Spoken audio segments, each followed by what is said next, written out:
अरे झक्कास म्हणजे काय? इथे बसलेल्या सर्व रसिक प्रेक्षकांच्या डोळ्याचे पारणेच सुटले.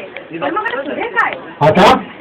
आता नमस्कार. या रसिक प्रेक्षकांना सस्नेह नमस्कार.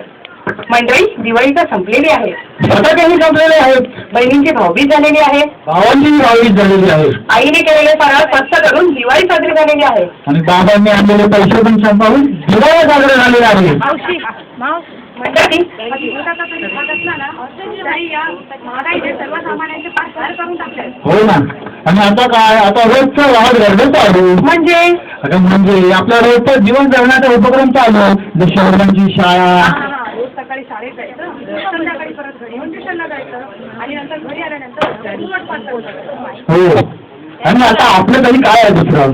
घड्याळाप्रमाणे कंटाळवाणं जीवन जगत राहायचं.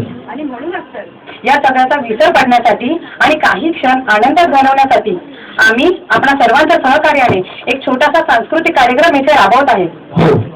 आणि या आमच्या सांस्कृतिक कार्यक्रमाला आपण प्रेक्षक बहुसंख्येने उपस्थित राहता, आम्हाला प्रोत्साहन देता, आमचं कौतुक करता. आणि यासाठी सर आमच्या डोक्यात एक छानशी कल्पना आली आहे. कल्पना? कसली कल्पना? अरे आमच्या ओळखीच्या एका परीक्षकांना आम्ही इथे नेमणूक करणार आहे. हो. मी इथे येऊन काय करणार आहे? ते इथे येणार आणि सर्व कार्यक्रमाचे मोजमाप करणार. मग तसं नाही रे, प्रत्येक वेळी थट्टा कसली? तुला नेमकं काय ते जाणायचं ना, ते परीक्षकांकडूनच जाण. पण मंडळी इथे थोडीशी गडबड झाली आहे. आम्ही ज्या परीक्षकांना इथे आमंत्रित केलं होतं, काही कामामुळे ते इथे येऊ शकणार नाहीये. आणि म्हणूनच आम्ही आमचे भाऊजी बाप्पा म्हणजेच माननीय श्री अनंत भंकार यांना इथे परीक्षक येऊन काम पाहण्याची विनंती करतो. तर आम्ही या मंचावर श्री अनंत भंकार यांना येण्याची विनंती करतो. ते आपल्याला स्पर्धेचे स्वरूप अशी नाही हे काही आयुष्य समजावून सांगतो. ते स्वागत करूया श्री अनंत भंकार.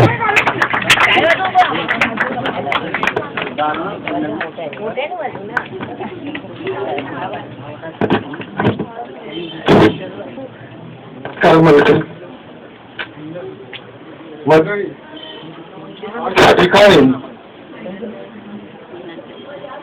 हा कार्यक्रम आयोजित करणाऱ्या मंडळीने परीक्षक म्हणून बोलावले आणि फार मोठ्या अडचणी टाकलेल्या. आता तुम्ही म्हणाल अडचण कसली आहात? अडचण अशी की बहुतेक मंडळीला आपल्याला माहिती आहे की शिवाजी मंदिर आणि रवींद्र नाट्य मंदिर या भव्य नाट्यगृहात भव्य रंगमंचावरून आपल्या छोट्या छोट्या मुलांनी एकांकिका करून प्रेक्षकांची वाहवा मिळावी, प्रेक्षकांच्या गल्ल्यात त्याचं स्वागत केलं. ही हुशार मंडळी त्याचबरोबर आजच्या कार्यक्रमात भाग घेणारी काही नवीन मंडळी या ठिकाणी आली आहेत. तेव्हा ह्या सर्वांना बक्षीस कसं द्यायचं याचा विचार करतो. मंडळी इथली सर्व मंडळी जाणकार आहेत, ही कलावंत अत्यंत हुशार आहेत. आणि या मंडळीने आम्हाला सांगितलं आहे की बक्षीस फक्त 2-3च द्या. आता तुम्हीच विचार करा, एवढे 20-25 मुलं आहेत आणि त्यातील 2-3 उत्कृष्ट कार्यक्रमाचं बक्षीस देणं किंवा उत्कृष्ट कलावंताचं बक्षीस देणं म्हणजे बाकीच्या कलावंतावर अन्याय नाही का होणार. आणि म्हणूनच आम्ही वेगळाच विचार केला आहे. कदाचित तुम्ही त्याला अविचार म्हणाल तो असा की आम्ही आमच्या मजल्यावर 4 परीक्षक नेमले. अत्यंत गुप्त अशी त्यांची नाव आहे की कोणाला माहिती नाही आणि माहिती करून देण्याचा कोणी प्रयत्न करू नये. ते 4 परीक्षक काय करणार आहेत?